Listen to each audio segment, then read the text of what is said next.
اللہ کہتا میں اعلان کرتا ہوں، میں جانتا ہوں ان کی شانوں کو، تم کیا جانو نفس پرستوں کو۔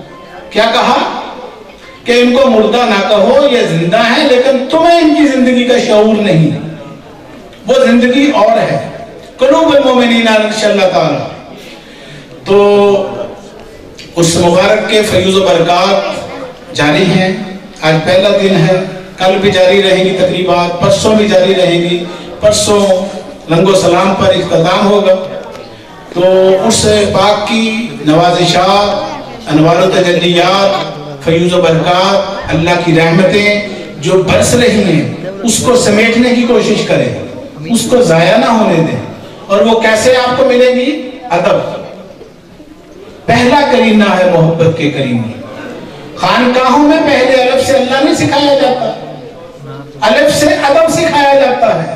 کیوں کہ ادب ہوگا تو اللہ ملے گا۔